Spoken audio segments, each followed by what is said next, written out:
నేటి తరం యువత కలల సాకారానికి అగ్రరాజ్యం అమెరికా గమ్యస్థానంగా మారింది.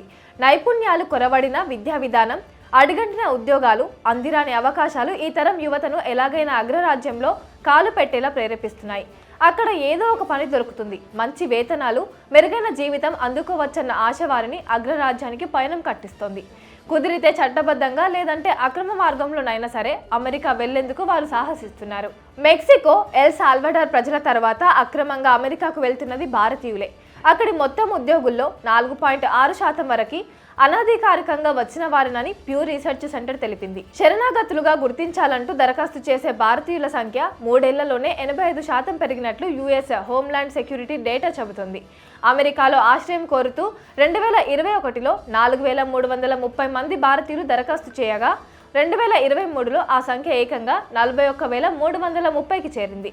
Canada, UK, Italy, Spain, Poland, Saudi Arabia, UAE, Qatar, Kuwait, Malaysia, Oman వంటి దేశాలకు పెద్ద సంఖ్యలో భారతీయులు అక్రమంగా వలస వెళ్తున్నారు. అక్రమ వలసలు అగ్రరాజ్యానికి తలనొప్పిగా మారాయి.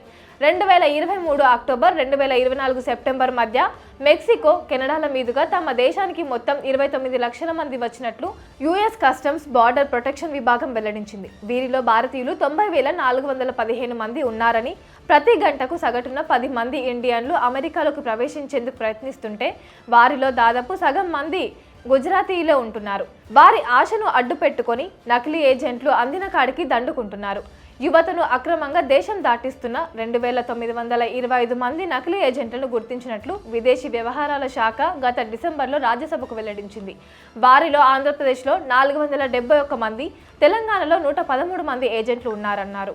అక్రమంగా వలసపోయే భారతీయులు చెప్పేది మరోలా ఉంది. చదువుకు తగ్గ ఉద్యోగం దొరక్కపోవడం, వ్యవసాయం గిట్టుబాటు కాకపోవడం, తోటివారు, బంధువుల పిల్లలు ఏదోలా అమెరికా వెళ్లి ఇంటికి డబ్బులు పంపిస్తుండటం, ఆ కుటుంబాల ఆర్థిక పరిస్థితులు మెరుగుపడడం మిగతా వారిని ఆలోచింపజేస్తున్నాయి. కొందరు కెనడా మీదుగా అమెరికా వెళ్తుంటే మరికొందరు దుబాయ్, కజకిస్తాన్, టర్కీ, గల్వేమాలా మీదుగా మెక్సికో చేరుకొని అక్కడి నుంచి అడవి మార్గంలో ప్రయాణం సాగిస్తున్నారు. ఆ క్రమంలో మృత్యు పాలైన వారు ఎందరో. విదేశీ వలసలు పంజాబ్లో ఎక్కువ.